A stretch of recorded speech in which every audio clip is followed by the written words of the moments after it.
Hey, it's me, Vicky Marie, with a cup of tea. And hi. So, what I'm going to talk to you about today is Dirty John. We were talking about it in a live, I think, was it last night or the night before? I was telling you a little bit about this case of Dirty John. And some of you said you'd never heard of it before, and other people said you'd heard of this case before, but it was a little while ago and you'd forgotten the circumstances. Sorry, I've got hair in my eye. So I thought, all right, I'll tell you about it. Hi, David. Hi, Hannah. Hi, Renee. Oh, thank you. Well, I'm making a little effort, for Christmas. So, just a little effort.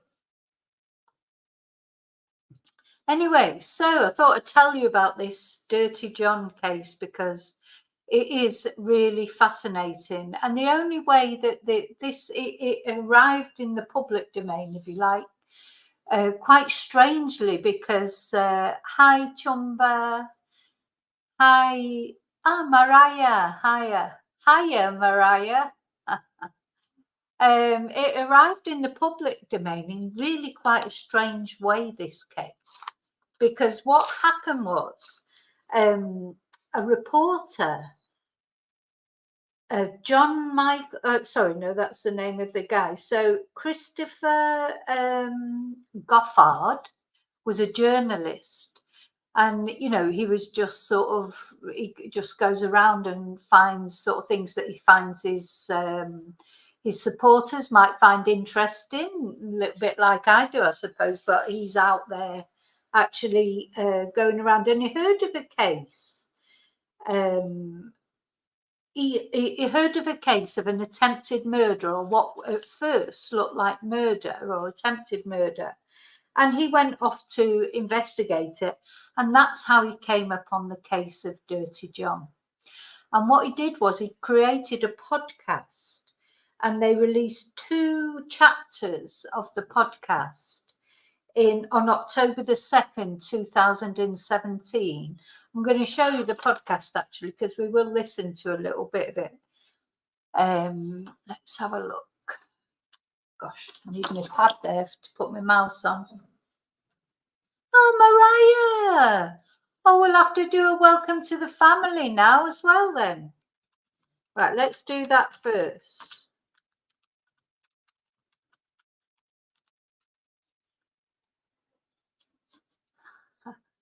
But I wasn't expecting that, so I haven't got the welcome to the family. So let's do that first. That's totally thrown me. I don't mean in a bad way, in a good way. Thank you so much, Mariah, for joining. And we're going to welcome you to the family now.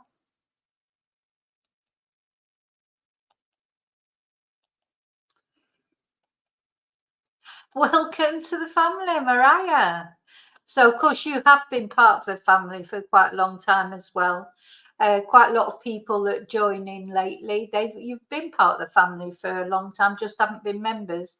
So thank you so much for finally, joining. And we always welcome the members, like we've just done now. Welcome to the family. And of course, the members' lives are normally on a Thursday. But this week I'm not doing that on Thursday because of course it's the big sort of question and answer thing with Peter Folding over on Luke's channel. So I'll be doing the members live on Friday this week, I've decided. Okay, so thank you, Mariah, and welcome to the family. Welcome to the crazy train. Hi, Tina. Okay, Mariah B, the latest member of our crazy train family. So let me go back to what I was saying. So I was telling you about Dirty John, and what happened was, so this journalist who sort of got a whiff, if you like, of this story, and he did a podcast. And I don't think they were expecting it to be as popular as it was. He put the podcast out, First 2 chapters, he put the podcast out on October the 2nd, 2017. And then he put out another 4 chapters. And then that podcast was downloaded over 10 million times within 6 weeks. So obviously word got around. I mean, it's a crazy story. When you hear the story, you won't be surprised. Hi, Charlie. Yeah, when you hear the story, you definitely will not be surprised that it downloaded over 10 million times within 6 weeks, this podcast. So we're going to have a little look at the podcast.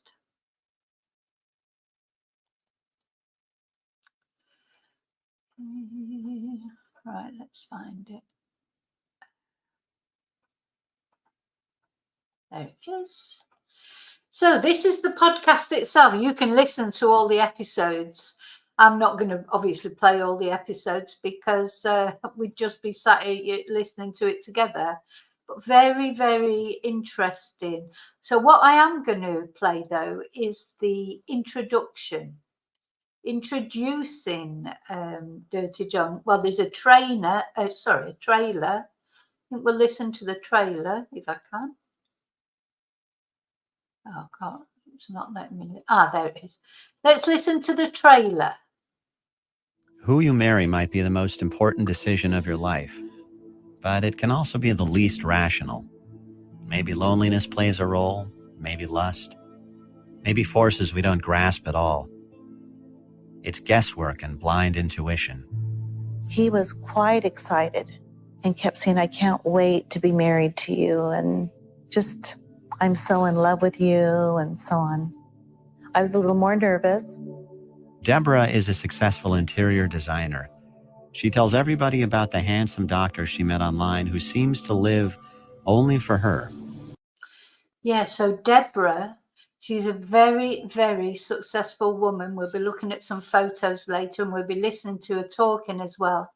Very attractive woman, very successful. She's got a successful business, interior design, dresses very nicely. You know, she's like in her late 50s, and the only thing that's missing in her life, as far as she's concerned, is love. So she joins a online dating agency thing. Something like, I don't know if it may have been Plenty of Fish, but it was one of those, that kind of online dating agencies. And she said there were a lot that she wasn't interested in. I think she got about 100 men that were interested in her, which you wouldn't be surprised because she's very attractive, as I say, successful. And she sort of whittled it. She was just about to come off the dating site because she felt like there was nobody interested on there. And up pops John Meehan pops up there. And they start to have like a correspondence on the dating website. Then they meet up. We would take a walk. He would hold my hand and want to hear all about my day. John makes her feel alive again. He came off as the perfect husband. But her family doesn't like John. To be honest, his story about having the 3 cars and the house, it didn't make a lot of sense to me. Now, Deborah has 2 daughters, and they straight away, Jacqueline and Tara, and they straight away do not like John at all. And they try to say to Deborah about him, but the thing is, what she says is they never like any man, because I think she's been married about 3 times already. You know, she's successful in her business, but she's not successful in love. She's not been successful in love. And so the girls, she takes what they say with a pinch of salt, because really they've never liked any man that she's ever become romantically interested in. So that's why she didn't really take it seriously. But they straight away, immediately felt there was something wrong about John. I called BS on that. Like, why does a practicing anesthesiologist never seem to have any money? When he leaves the house in his blue surgical scrubs, where does he go all day? Yeah, so he said he was an anaesthetologist, a doctor, and he would sometimes just turn up in his scrubs, or he would leave the house in his scrubs, but he didn't have a car. And then he said he had 3 cars. He said a lot of things that, you know, just didn't add up. Would try to look him in the eye, and he would try to look away. So that just kind of says something about somebody. John tells her the problem is with her children. They're spoiled, trying to sabotage her happiness. They want her money. And her psychologist tells her she needs to establish boundaries with her children. But yeah, so John, he turns around to Deborah and says, well, they are the problem. They're jealous. They just want your money. They're not thinking about you. They're just thinking about themselves. And then when she goes to a psychologist, the psychologist says she needs to set boundaries with her children, rather than, you know, saying to her, well, you know, maybe we should investigate a little bit more into this man. is there something about John's past he's trying to hide? I opened the mailbox and there was a letter from a guy from jail.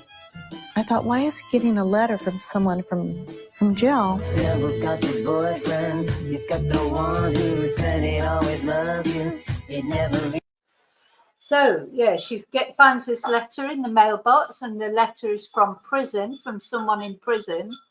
And so she's thinking, why is he getting a letter from someone in prison?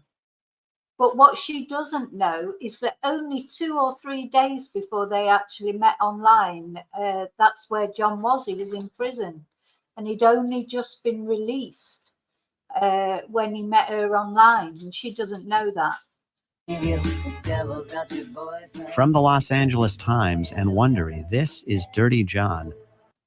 Okay, so that's the introduction to the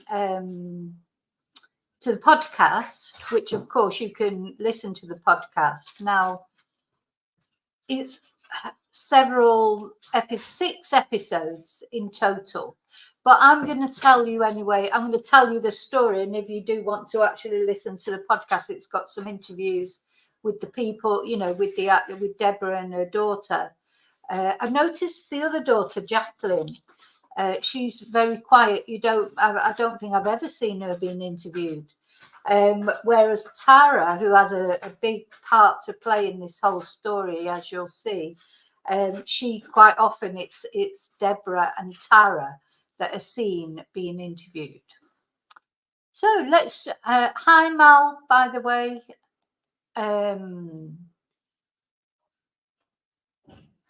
So we just have a look at some photos before we go into the story proper. Let me I can turn that one down now. Yeah, I just want to show you some photos. Now, not only the podcast, but now it has been turned into a mini-series, and it was on Netflix. I don't know if it's still on Netflix. It might have gone off by now, because there was a lot of talk about it quite a long time ago. But here in this picture, this is John. You can see in the middle here, his mugshot. This is Deborah, the lady that got taken in by him. And this is her daughter, Tara. Oops, gosh. And here's a photo of John. He was apparently a very attractive guy. He looked after himself. You can see he'd go to the gym, etc. And it's Eric Banner, I think, who played John. Oh gosh, what's this lady's name? Connie Britton played Deborah in the Netflix series, and Eric Banner played John. And Connie Britton was in American Horror Show in the first series of that. I don't know if you saw that, which I think was the best series personally. This is John with his first wife, and she had a lot to say about him as well.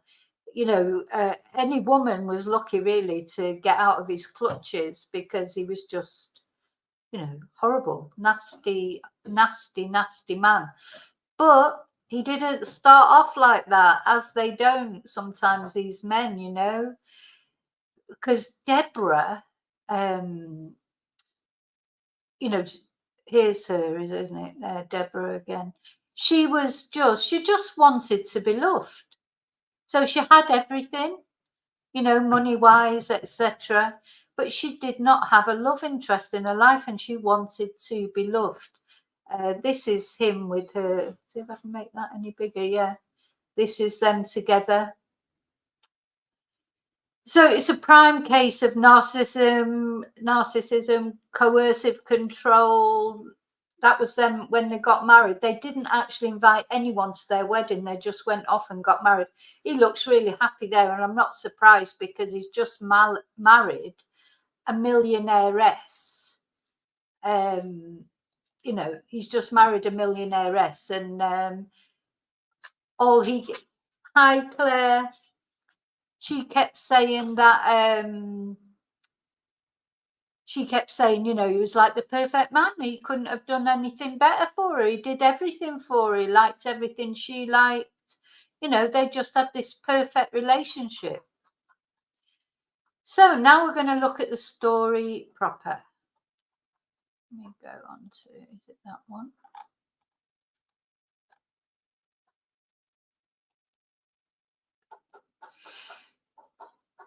Okay, so let's look at this story. So this is the story in the Los Angeles Times that was written by Christopher Goffard in 2017. So here's John, here's Dirty John. So you can see he's an attractive guy. You can see that a woman would find him attractive. You know, he was similar age to Deborah, and he just did everything right. So they had their first date at Houston's, a restaurant in Irvine. He opened the door. He was the perfect gentleman. He opened the door for her. He put her napkin on her lap. She said the conversation was perfect. You know, everything was perfect.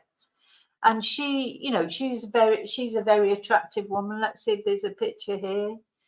So she'd started to worry. This is the place. This is where they had their first date.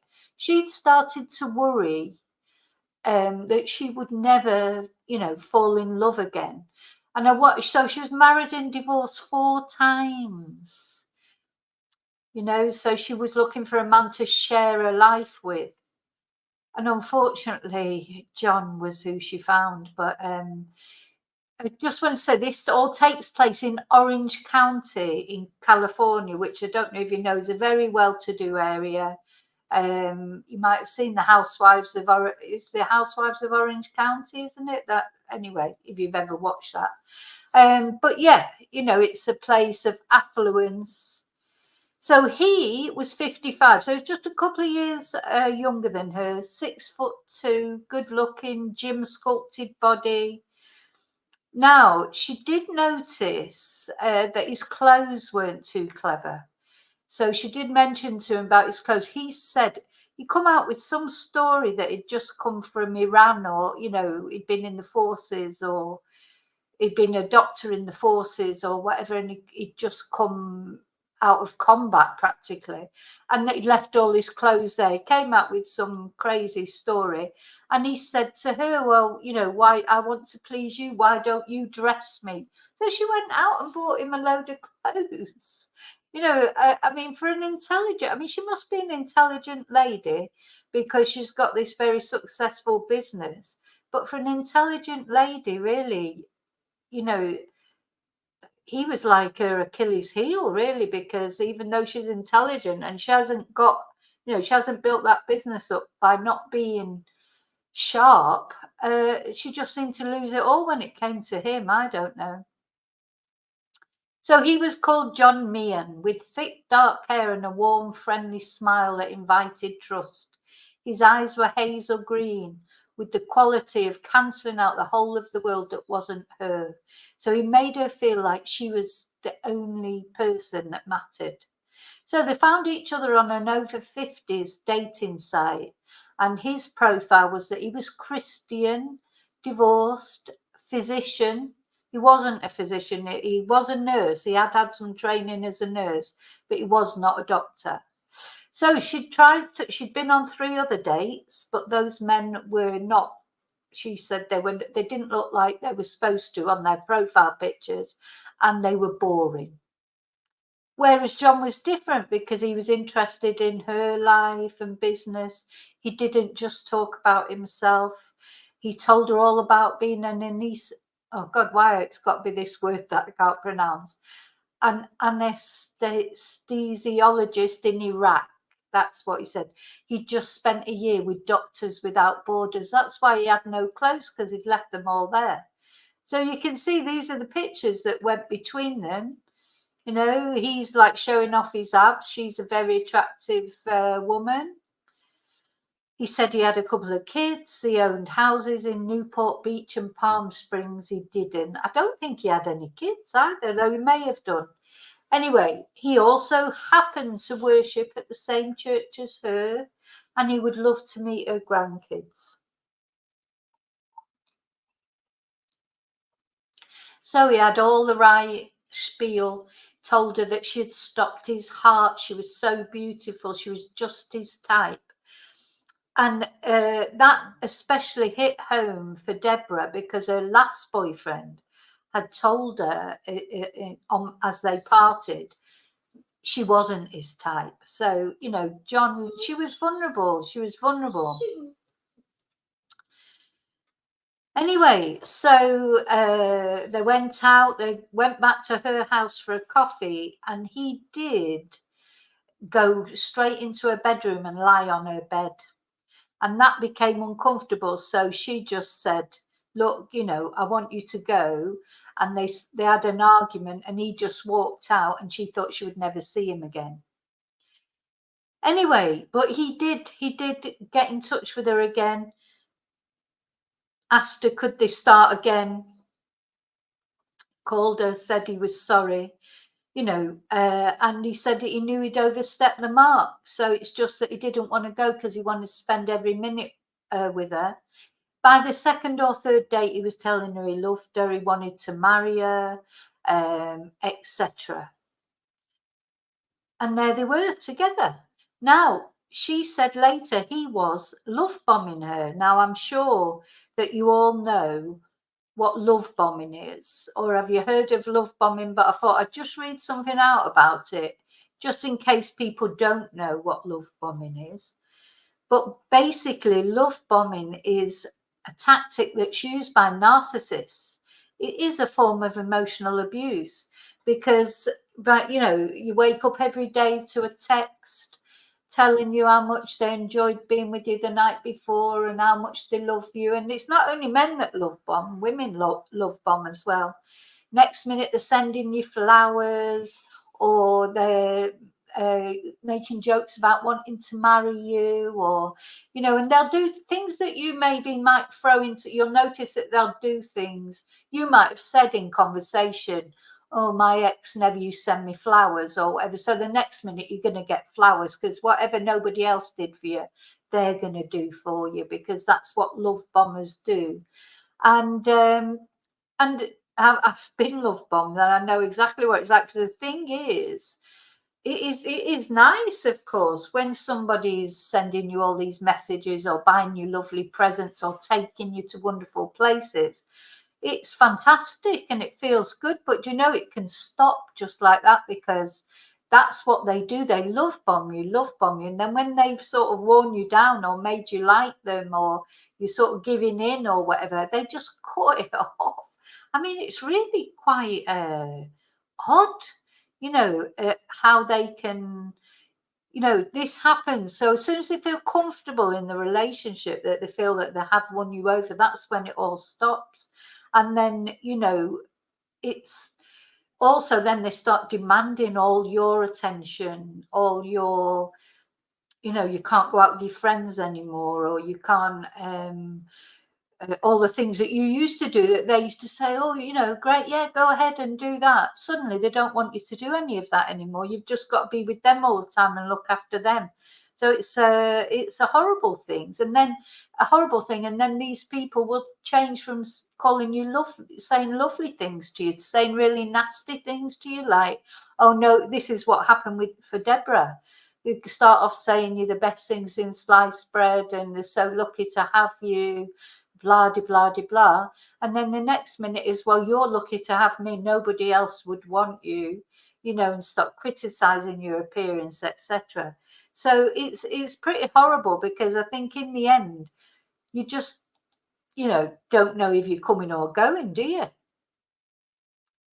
So that's what John did to Deborah.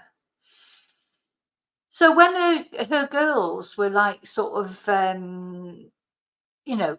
trying to warn her and saying, oh, look, we're not sure about him. Why hasn't he got a car? Why has he got no clothes, etc.? She was thinking that they were being jealous, because that's what he was saying. Oh, they're just jealous because they want your money, etc.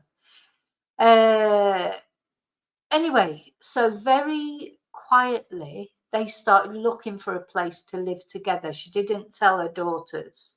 And she would sort of align it all in her head, like they didn't understand. They didn't see John like she did. They didn't see how nicely he treated her, etc., etc. And the thing is, if you want to believe something enough, you can make yourself believe it, can't you? So now let me just come back to the chat, just make sure you're all okay. You're all okay, aren't you? I think it's called Dirty John, Renee, on Netflix. I've just seen it. I just hope I haven't missed anyone coming in.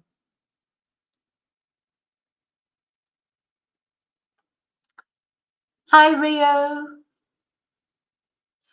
So you've just got in from walking the dog in the bloody rain. It's actually been raining. If it's any consolation, it has been raining here today, and actually it is quite cold. So for once, it has been quite chilly today.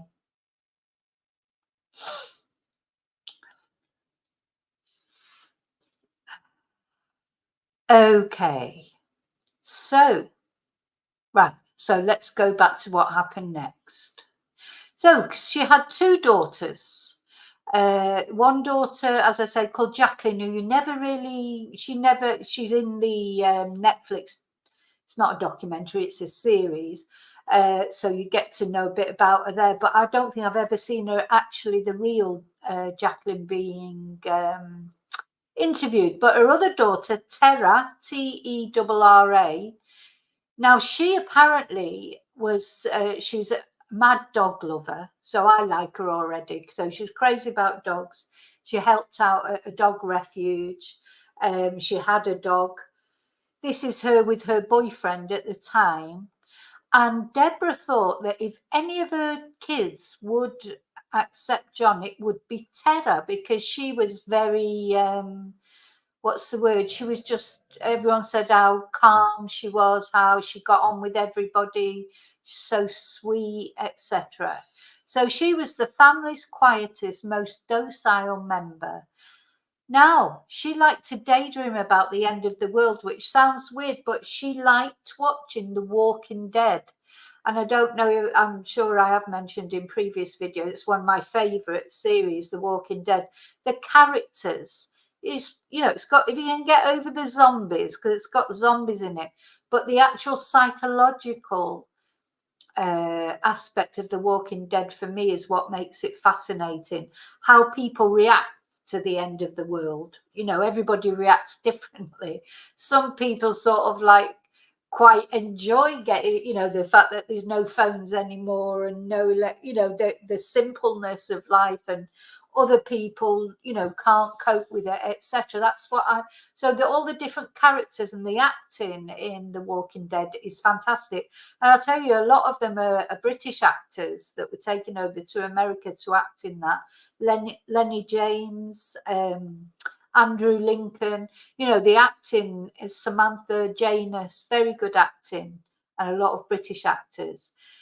But anyway, so it's a series that went on for about 18 series.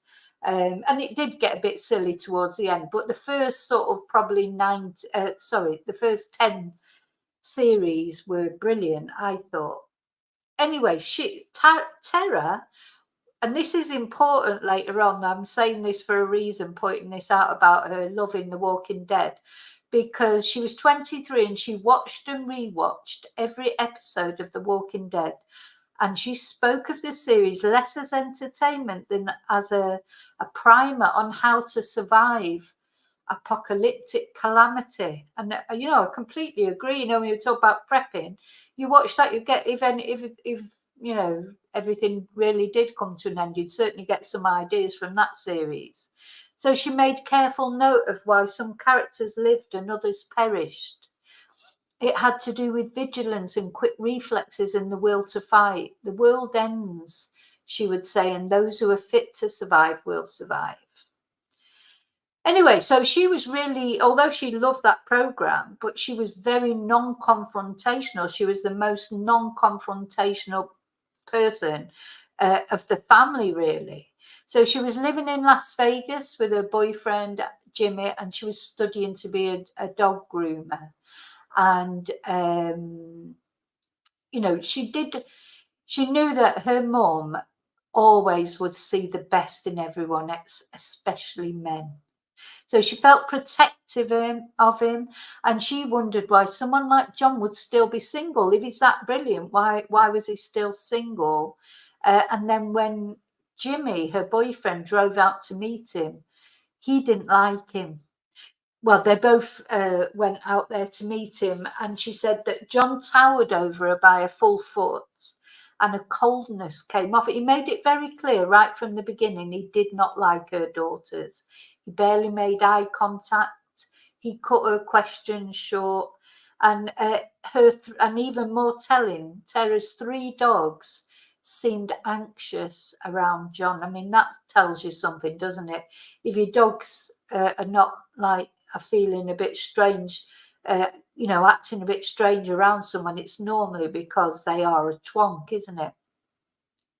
So she thought maybe they were just picking up on the fact she was uneasy. Anyway, so Tara and her boyfriend moved into the spare bedroom of their apartment, and this made it hard for Deborah to maintain the illusion that John wasn't really living there, because she hadn't told them that he was living there. So it became apparent that he was living there as well. And then she also discovered some of his stuff around and that. So she knew by then that he was living there. It wasn't only, you know, a casual relationship. So big row broke out, and John spoke to Tara terribly. He really sort of had a go at her, and Tara got upset because she didn't understand why Mum wasn't sticking up for her. And John's explanation always was that they were jealous of him.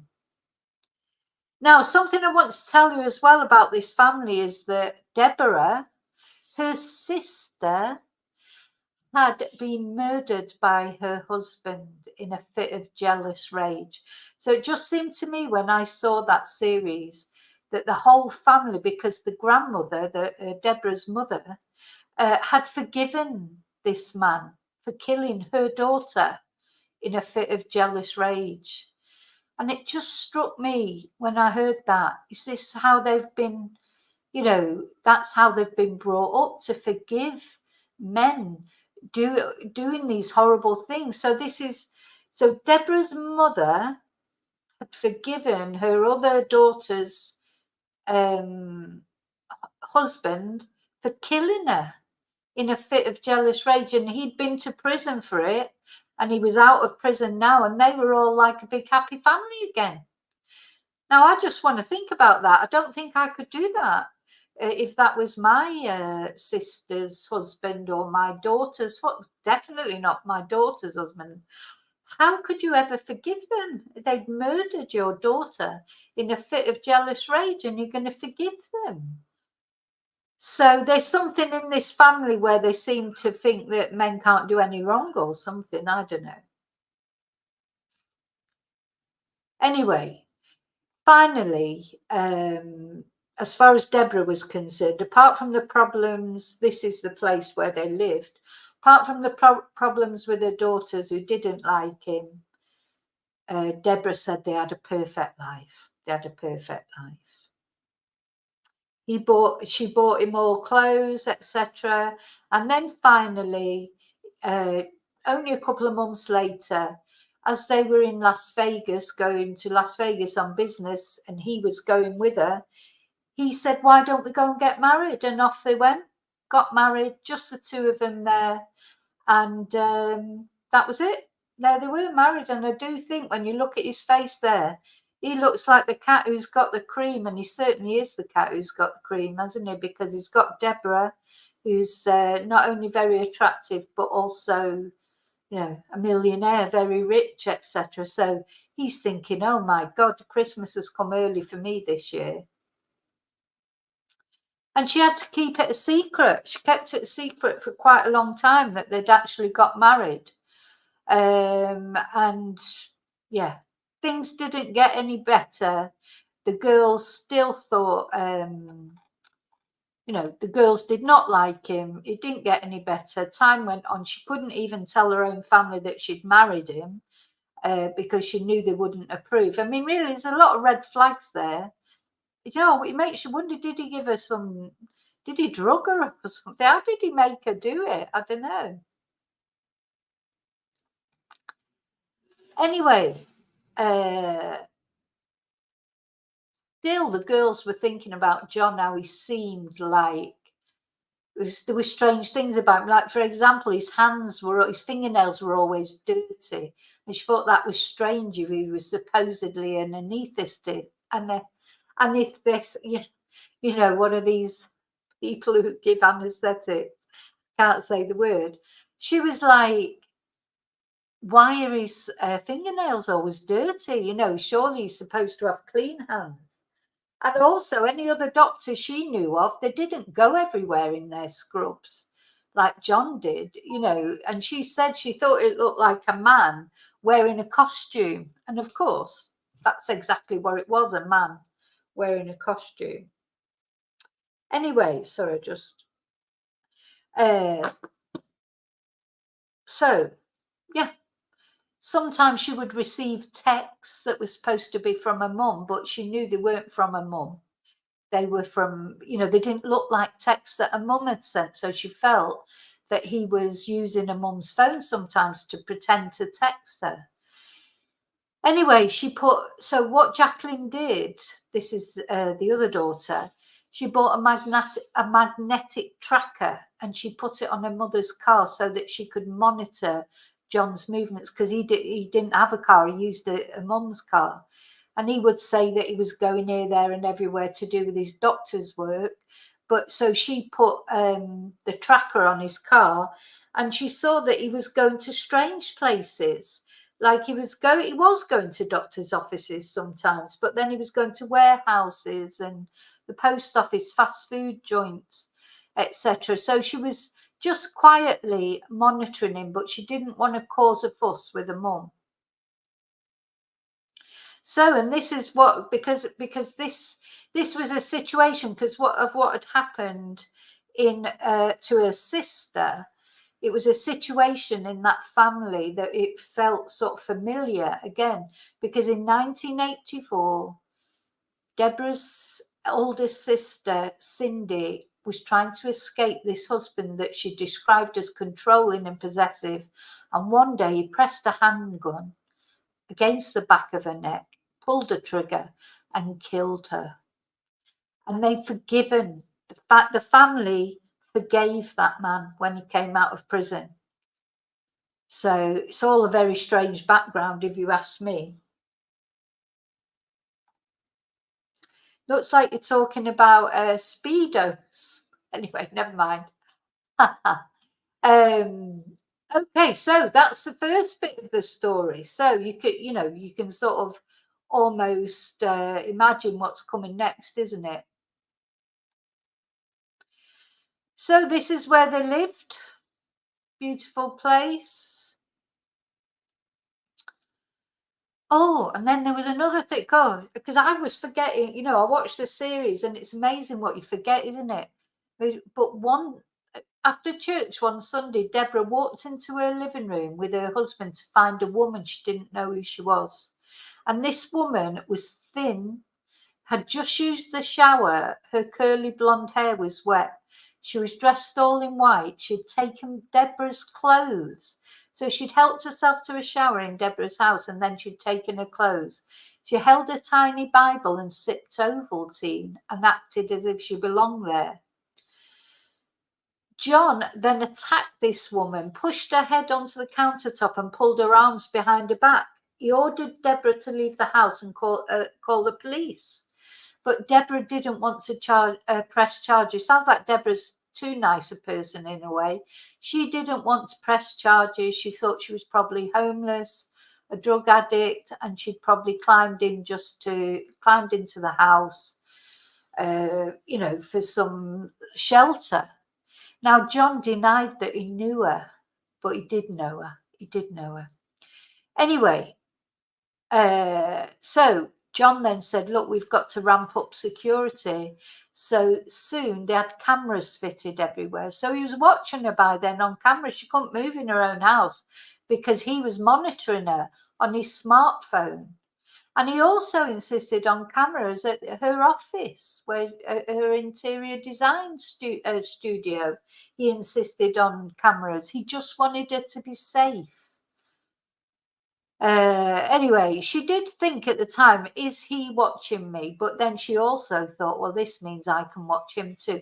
It's not a very great basis, is it, for a relationship?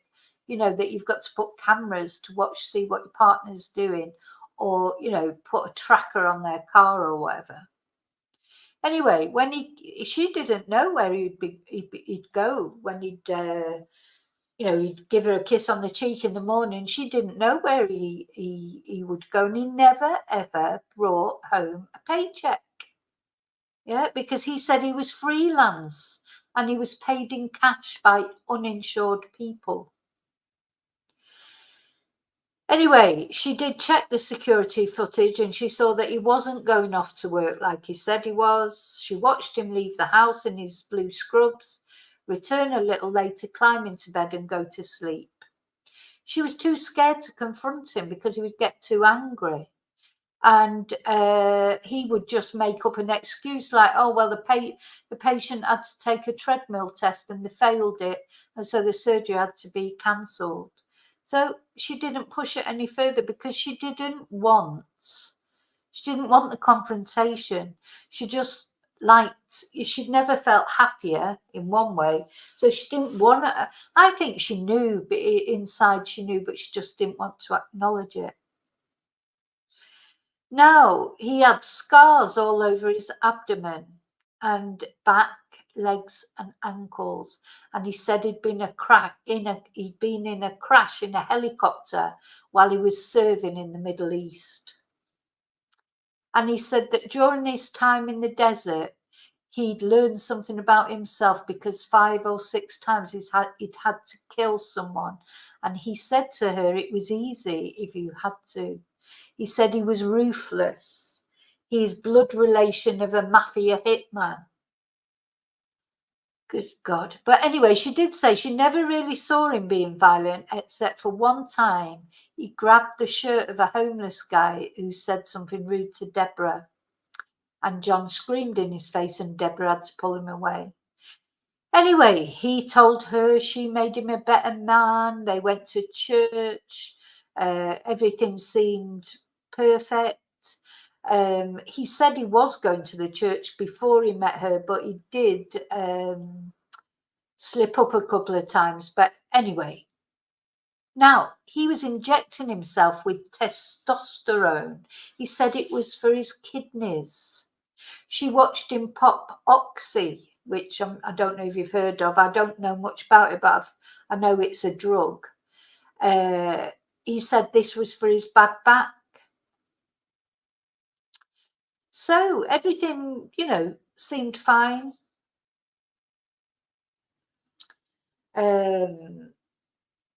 Just that the family didn't like him. That was the problem. Oh, this is her nephew, Shad. So he is the son of the guy who shot his mother.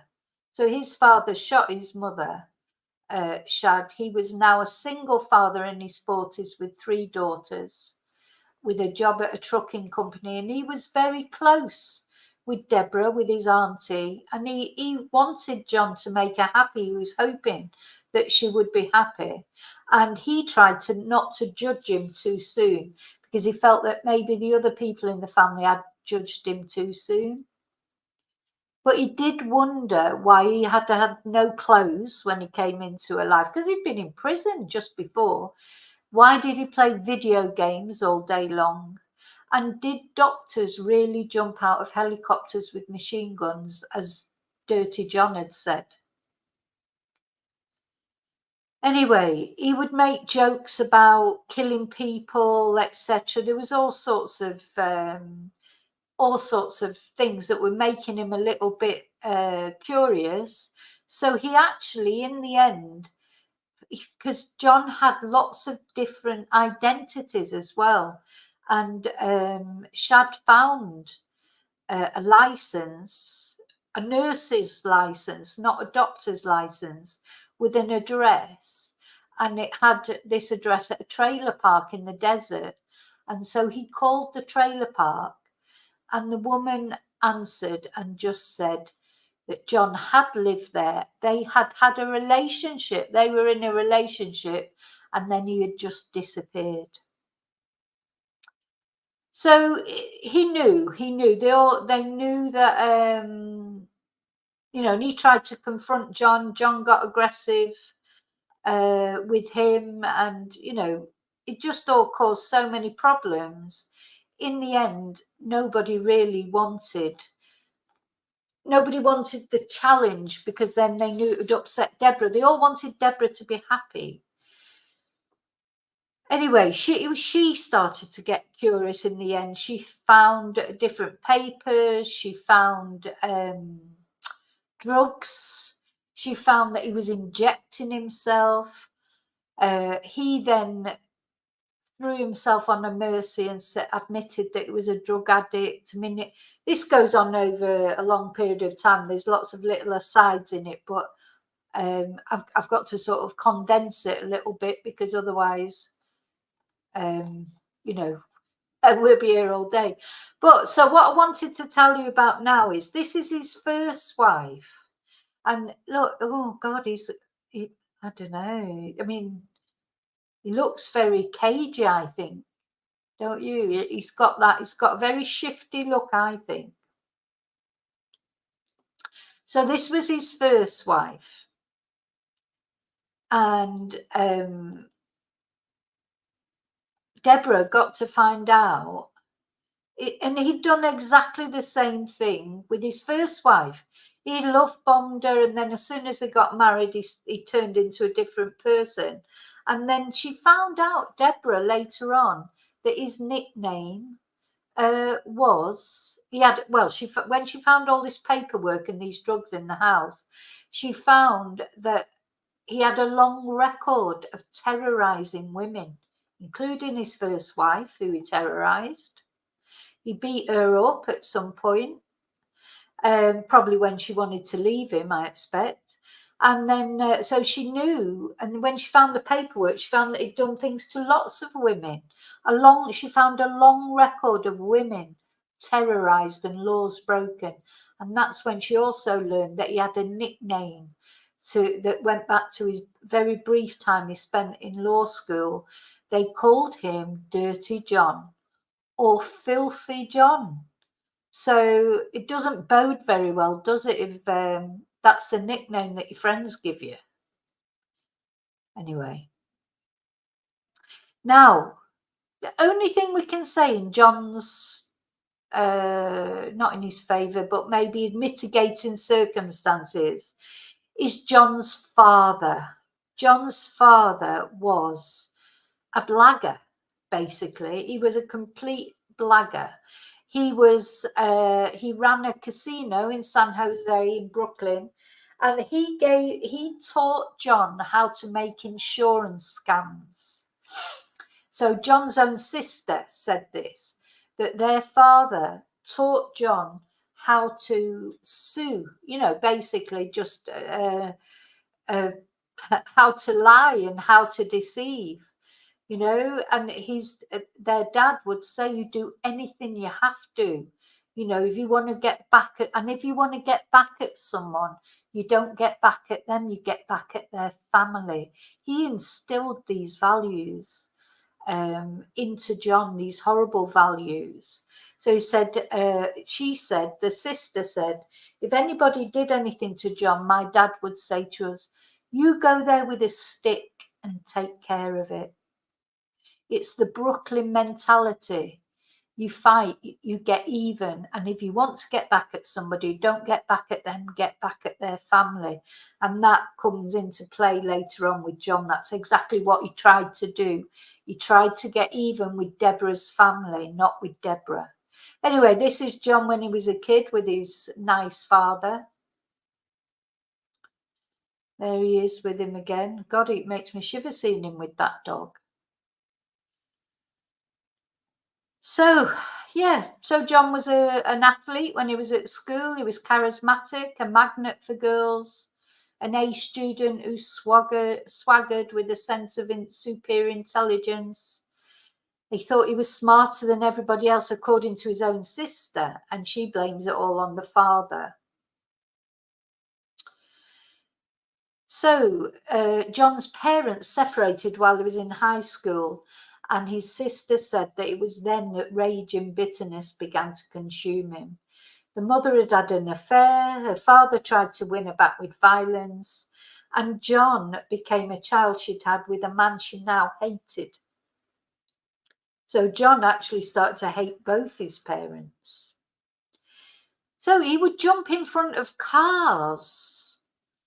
This is what he was, a hustler. So what he would do, he would jump in front of a car and then pretend he'd been run over and then sue the driver. And then in the Taco Bell fast food thing, he sprinkled broken glass in his food so that he could sue them.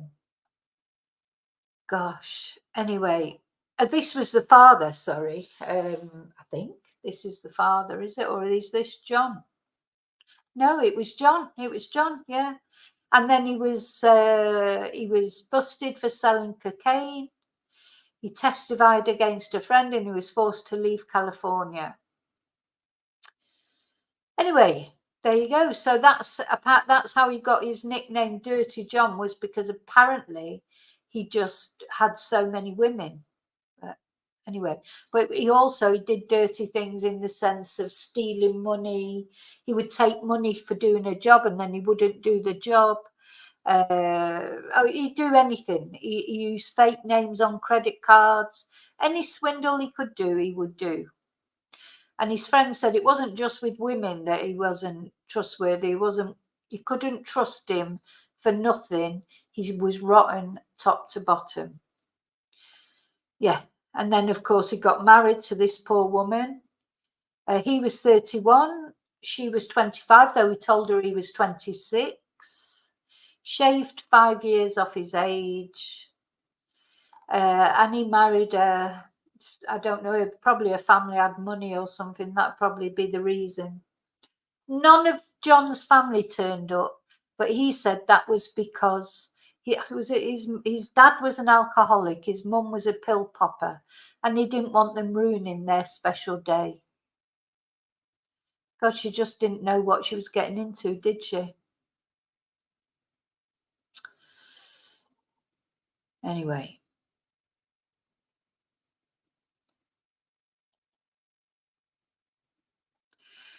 So they had 2 daughters. So he did have 2 daughters himself. And then 10 years into the marriage, he wanted a divorce. And she thought later maybe that was because her usefulness was over by then. Gosh. Okay. Now I'm going to go now to, so you've got the gist, I think, of what this man is like. And as Deborah is finding out bit by bit what he's like, when he first tells her that he's a drug addict and she gives him another chance, and then it all goes wrong again, and then she gives him there was lots of other chances. I'm going to go to where she finally escapes from him. Now, I want to tell you what the lawyer said. So when they went to a lawyer, because apparently John's wife, let's see, so there was some other woman was making accusations against John. So Deborah took John to a lawyer, because she, of course, at the time believed John. And she paid £25,000 to a lawyer to try and save John. But this lawyer said that as soon as he looked at John, he knew that Deborah was in danger from this man. So I think somebody who's been a lawyer for a long time, because he was, he was quite a mature guy, they get a feeling about people, don't they? It's like hunches and things. And he said as soon as he looked at this guy, he knew that John was dangerous. He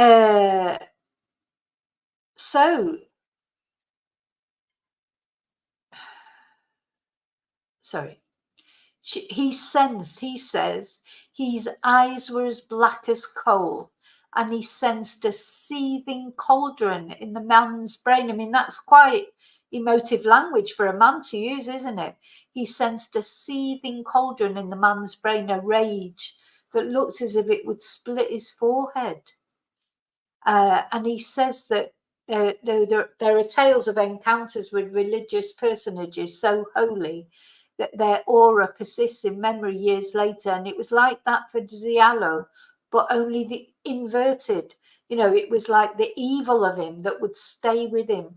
And he said meeting Mian would stay with him as a glimpse into some kind of human abyss. The scariest man I've ever met in my 70 years. There's the guy. This is the lawyer.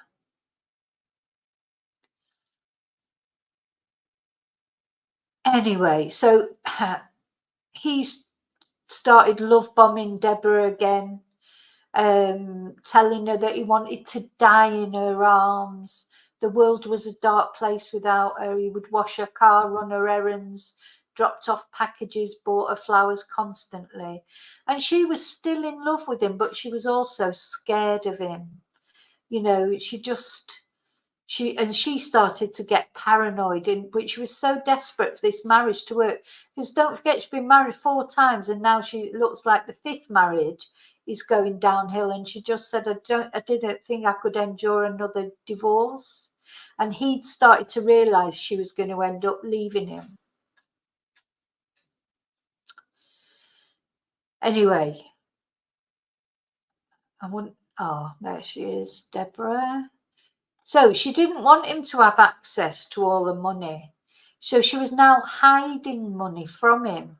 She would take money and hide it somewhere so he didn't know exactly how much she had. She was trying to avoid him, having any contact with her kids. And he started then, going back to what his father had said, if you want to hurt someone, don't hurt them, hurt their family. So he'd started sending messages to her daughters, especially Jacqueline, because she was the one that hated him the most. And he said he would throw Jacqueline in the ocean because Deborah was sneaking away to see Jacqueline. And when he found out, he told her that he would throw Jacqueline in the ocean if she tried to do it again. He sent Jacqueline lewd messages. Oh, it just sounds awful what happened. It just started going between them. Anyway, in the end, she did leave him, and she had to hide. She hid for quite a long time, which I'm going to show you a video of that. So let's go to, otherwise I'm going to run out of time. I want to go to the short videos. Got some little video. I just want you to see her talking. So this is her and her daughter. We're just going to have a little look at this.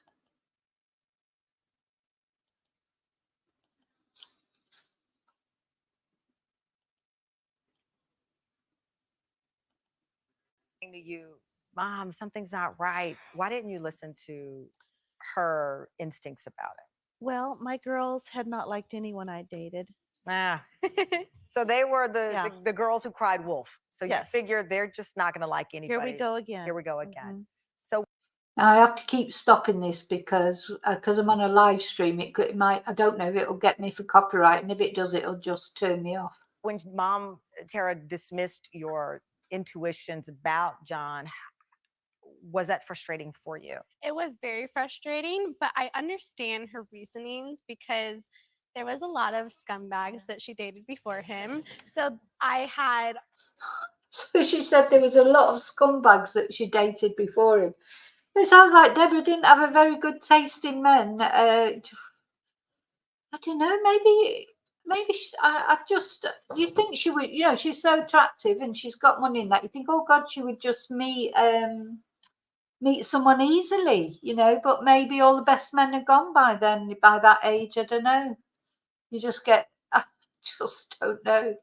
But she didn't seem to have a very good antennae for dodgy men. And you think, with her being a businesswoman and obviously a very sharp lady, how did she not realize? plausible feelings, and I was able to kind of be like, this guy, there's something's up with him, you know, there's something wrong with him. But you went even further than the something's up. You hired a private investigator. My sister did. Yeah, my sister and other siblings did.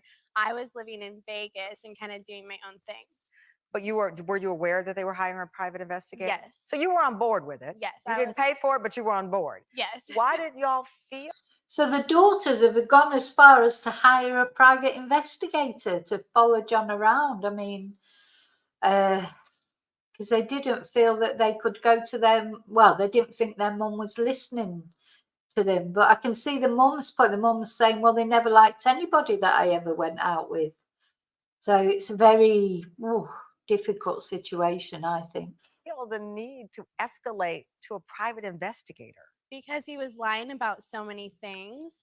I was just calling BS on his car situation where he said that all his stuff got stolen. That was a very elaborate story to me. So I was like, there's something up. And then all my other siblings caught on to it after Jacqueline and I did. After the Now,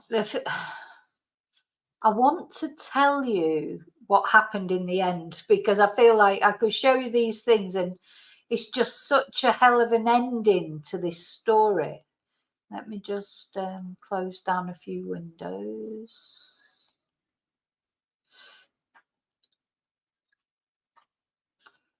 Because, yeah, always trust your intuition. Yeah. You do need to trust your intuition. Sometimes, though, you worry about your intuition. You think, oh, am I being unfair and that? But you're right, you need to trust your intuition. But it's difficult sometimes because you think, oh, maybe I'm not right, you know, or maybe I'm being paranoid, or, you know, and then when someone like that is love bombing you and everything, you'd be all confused. You wouldn't know what your intuition was. So it's an absolute nightmare, I think, difficult. But anyway, this is Tara. And Tara is a lovely girl. She was the quietest, sweetest one in the family, non-confrontational. And it was her sister, Jacqueline, really had it in for John. So what happened in the end was, so when Deborah finally left John, and she had to go into hiding because she was terrified. This reminded me of what happened to me because I had to do that. When I split up from my ex-partner, I had to go and live, you know, every time he found out where I was, because they're like a dog with a bone. You know, you just cannot, they don't give up. Of just, you know, my ex-partner went to amazing lengths to find out where I was. You know, so I had to keep moving from place to place. Luckily for me, I had family that I could go to and do that, and then we didn't have children. So, you know, there's a lot of women that can't do that. They can't go from place to place. They've got kids or whatever, or that, you know, they're not in a position where they can do that. Luckily for Deborah, she could go off and live in a hotel or live anywhere, really, couldn't she? She could, and that's what she had to do. She was hiding. She couldn't even go to work because work would be a place where he would know that she was there. So as Deborah was hiding, though, nobody was thinking that Tara was under danger of her life, because Tara really kept out of it all. But going back to what John's father had always taught him, if you need to get back at someone, don't get back at them, get back at their family. And John set off to murder Tara. So he set off to where she worked in like a dog refuge, and he was there. He had what the police called a murder kit or a rape kit, you know, your usual things, duct tape. Let's see if I can find the actual thing where they talk about it. So he did. He went for Tara. And Tara is lucky to be alive to tell the story, because let me just find the, yeah. Let's just have a look.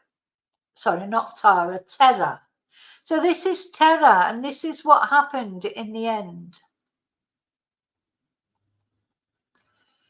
So Terra Newell was 25. Everyone described her as sweet. Her voice, a soft sing-song, forced people to lean in. As a kid, the smallest on the team, she was so uncompetitive in softball games, she didn't even bother swinging at pitches. So she loved country music. She was a church. She was, you know, she was God-fearing, as they say. And she had this boyfriend, Jimmy, and she had the obsession with this series, The Walking Dead. So she had quite an odd combination of interests. You got like dogs, The Walking Dead, country music, etc. But she'd always had nightmares, funnily enough, ever since she was young. She would have nightmares thinking that someone had climbed in from a window to snatch her, etc. And while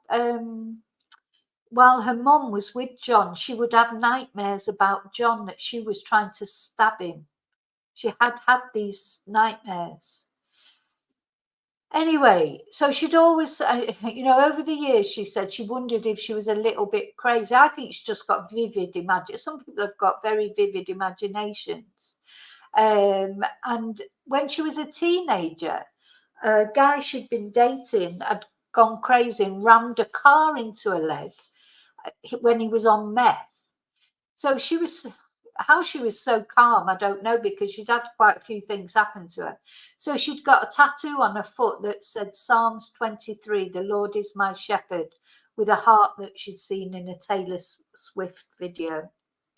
So she knew there was something wrong about John, but I don't think anyone thought that John would do what he finally ended up doing. So once she had a dream that John was attacking her and she had to stab him to save herself. That was a dream she had.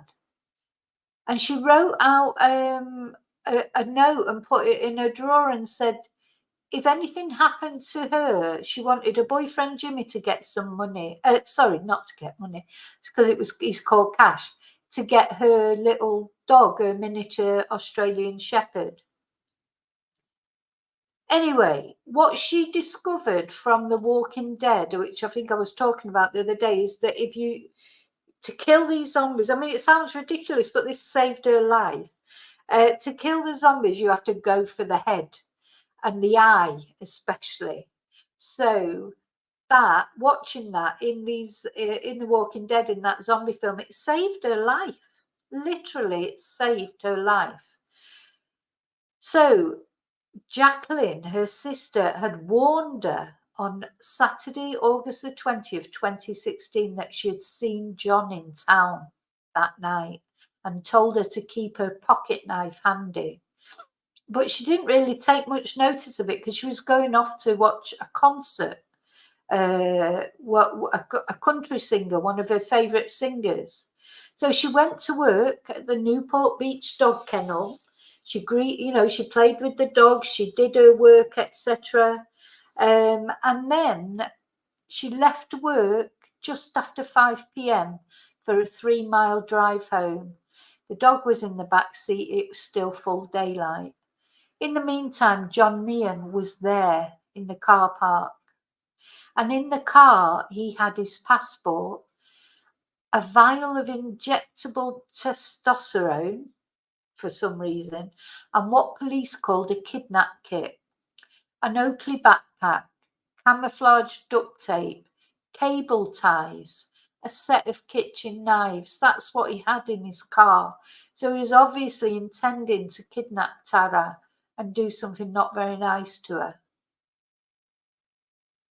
Hey, anyway, as she parked up, she saw his car, but she didn't realise it was him, and she saw a man fidgeting in the trunk with a tire iron. She didn't register who it was, even though her dog started growling, because she was just looking forward to get to the concert. So in her car, she had mace, pepper spray in her purse, a pocket knife in her apartment, but she had no weapon in her hands when she climbed out of the car. That's when he came over and attacked her. So bearing in mind, he's 6'2" and 230 pounds of muscle, really, a survivor of jail or prison cells in at least 3 states. He had lost serious weight. He had a long silver knife and the element of surprise. And he turned up behind her, put his arm around her waist and said, "Do you remember me?" He then put his hand over her mouth and she bit down on his hand. She screamed. The dog went for his ankles. And then he jabbed at her with the bag, and she realised he jabbed at her with a bag, and she realised there was a knife in the bag. So she threw up her forearm to protect her chest. And her arm, he slit open her arm. And they wrestled, tumbled to the pavement. Now, what's brilliant about this story, this man got defeated, if you like, by 2 women. This girl, she is literally a girl. So there was one of the neighbours from around there, 14 years old, who didn't know her, but did look like her, but didn't know her. She heard all the screaming, and she saw Tara struggling on her back, and Meehan was above her with the knife raised above his head. So she told her mum to call the police, and she just ran barefoot out, down the apartment stairs and into the parking lot. And she saw grown men and women just watching, not doing anything. And she saw other people just walking past with their dogs, as if they couldn't even hear the screams. So she would say later they were just going on with their daily lives. And she saw some people get into their cars. She felt total disgust with people. Anyway, she helped. So she helped. She didn't think, she just went straight away and helped. And Tara was on her back, pedal kicking, trying to save herself. And then she finally clipped his knife hand. The blade flew from his grip and fell onto the pavement. And it fell with the handle pointed towards her. So she looked for the knife. She got the knife, picked it up, started stabbing him, and she stabbed his shoulder blade, his triceps, his shoulder blade, his upper back, his shoulder blade, his upper back, between his shoulder blades, his forearm, his triceps, his shoulder, his chest, and finally she stabbed him in his left eye and threw it into his brain. And that was it for the attack. So John was not dead yet, but he was obviously in a very bad way, and he was taken to hospital and he died 4 days later. Well, the what do we call it? The machine was turned off 4 days later. They asked, there was a photo here, but it seems to have gone. Anyway, yeah, he was brain dead, basically. Well, you could argue that he was brain dead before he was even stabbed through the eye, really. But anyway, he was brain dead. Deborah Newell, she didn't want to make the decision to turn off the live sport machine, so his sister made the decision. She gave the okay, and a transplant team tried to harvest his organs, but because of the years of drug use, they were useless. So he couldn't even save anyone's life in his death. You know, what did he offer to this world?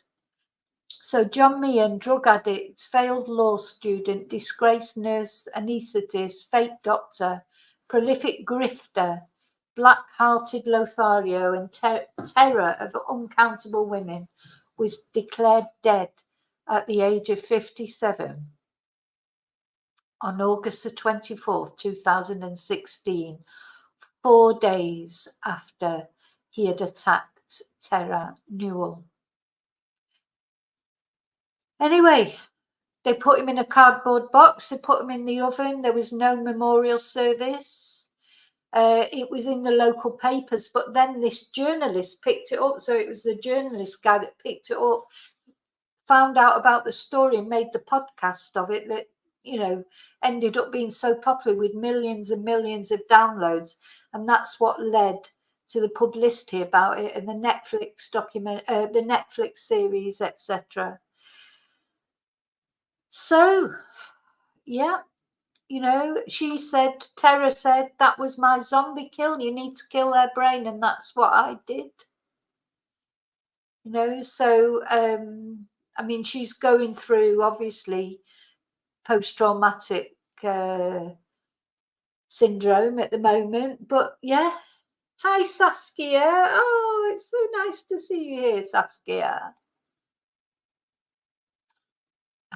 Did I miss anybody else coming in? Hi, Jim. Yeah, sorry, I forgot to ask people to hit the like button. I get into a story and then I just forget everything, especially a story like that. I mean, that's a hell of a... So that poor girl, let's have a look at them being interviewed again. Again, I don't know if this will flash up copyright or not. So if it just goes off, that's where it is. So this is the Kelly Clarkson show. Let's have a little look. That's creepy. Yeah. Okay, wait. That sounded like maybe you've done it. Like, I'm what familiar, is I'm familiar with that? I'm very smart. I'm very smart. I love that you're more. As you were. So, were there any warning signs? Like, Of course, yes. But when this person the is warning making- signs were in hindsight, though, right? They were in hindsight, and I didn't know red flags. You're not seeing it because they're con artists. Every morning he'd get up, and his day, he said he was going off to work. Well, what he would be doing is he'd be figuring out what's going to win me over, what to say, what to do. I became his Obsession. his obsession. But he would put cameras in the house, cameras at my work. Wait, you didn't know about them, obviously. I can't believe he put cameras at her work. You know, she shouldn't have allowed that. But anyway, you know, you can't, till you walk in someone's shoes, you don't know, do you? Let's see if we can hear the daughter talk. for my He safety. is clever. He's good. So he put the cameras in. Then he said at work, he felt like people could be stealing from me. He put them in my work. And then he wanted to make sure, because I was driving all over the place for my job, he put it on. So he's put cameras in at her work in case people are stealing from her. Because he was stealing from her and he knew. Oh, dear me. Clever. He was clever.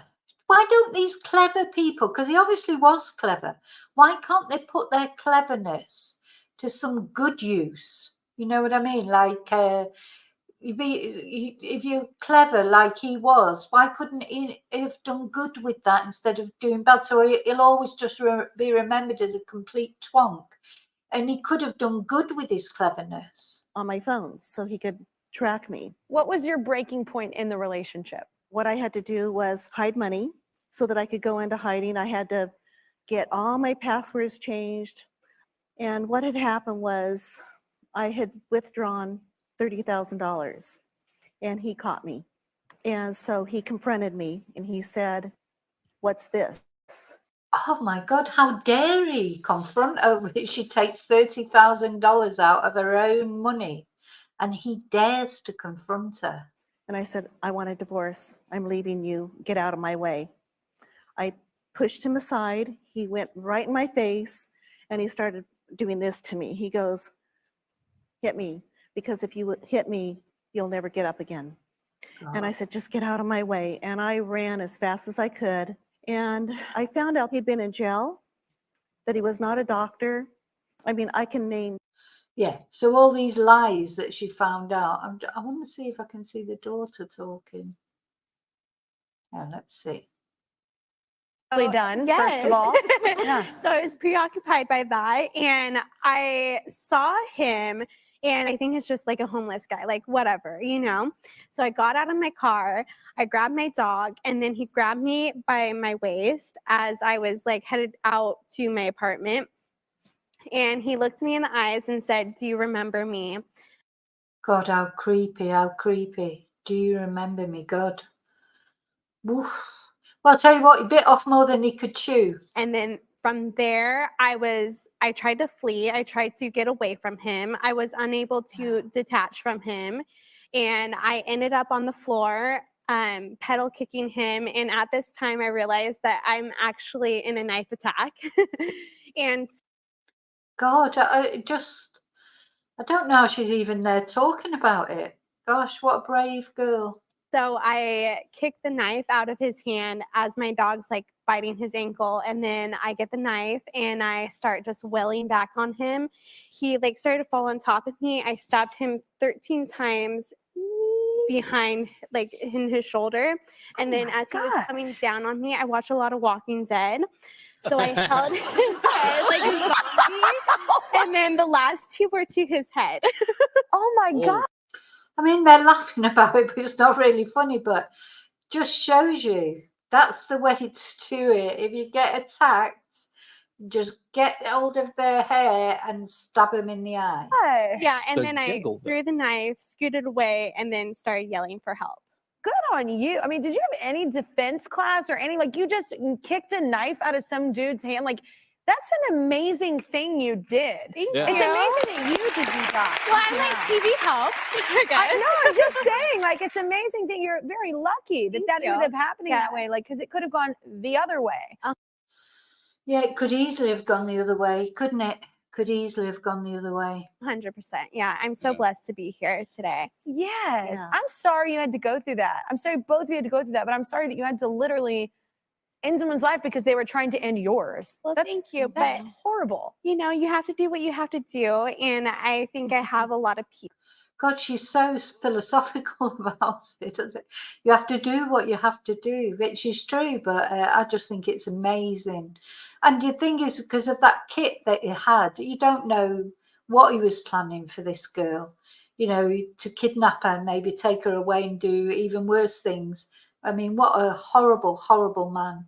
Peace about it now, and if you would have said that to me right after it happened, I maybe would have cried and just been like, I killed someone. Yeah. But I had to defend myself. I had to do what I Absolutely. did. So it was like, it was either him or me. So Yeah. Well, Go with you every time. and he died in the hospital.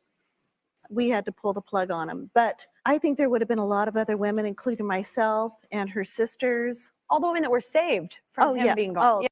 Well, exactly. So it would, you know, he probably wouldn't have stopped there, that twonk. So, so that's the story of Dirty John. Well, that's the story of Dirty John. I would do it with this. I would do it with the scissors. Oh yeah, every time I walk the dogs now, I'll be taking my scissors with me. So there you go. That's a hell of a story, isn't it? But it's not a story. It's real life. Real life is definitely stranger than fiction, isn't it? I mean, that it is like something out of a film. And that poor woman. So it started that day when she answered that guy, that guy's message, who reached out to her on a dating site 3 days after he'd come out of prison. The thing is, you just don't know, do you?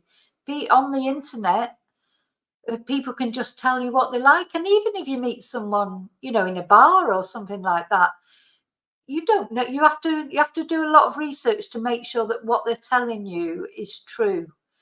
You know, if it's not somebody who's known by your family or friends or whatever, you've got to be so careful, because people reinvent themselves, don't they?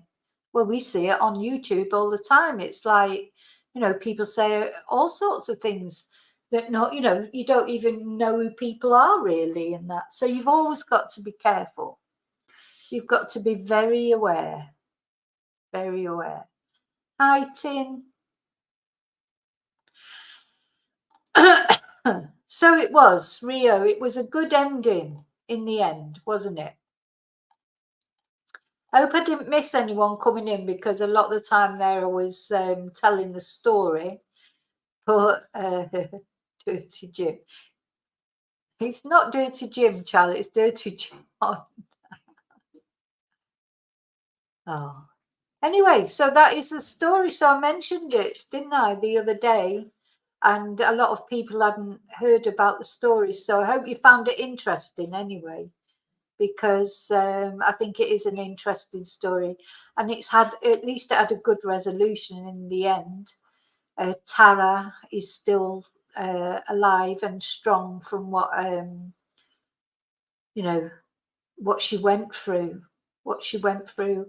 And Deborah, I believe, is still single. So if there's any men out there who, you know, I mean, I can't believe she can't find a nice man, because, you know, she just comes over as very nice. Maybe she's too nice. Maybe she's too nice. I know. I think they know that, Charlie. It was just a slip of the finger. Yeah. Okay, so that's it. That's the story of Dirty John, or Filthy John. So I'm going to finish there tonight, and I will see you in the morning for the next Advent calendar.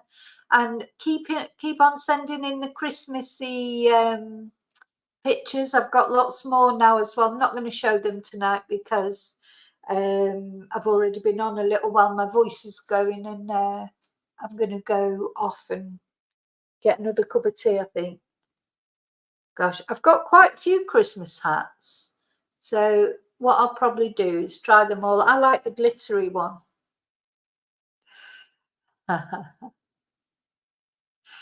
Okay, so remember to live and love wisely, carefully.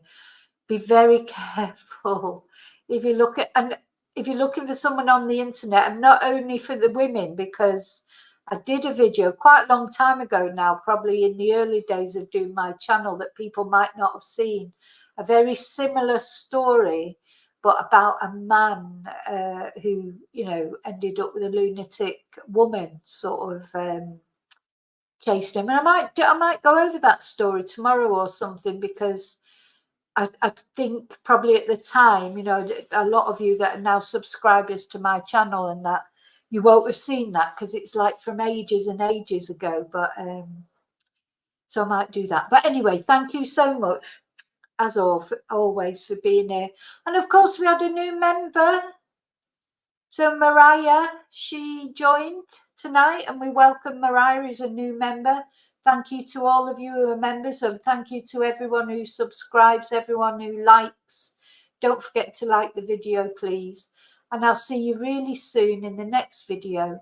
And until then, may your God go with you. Bye.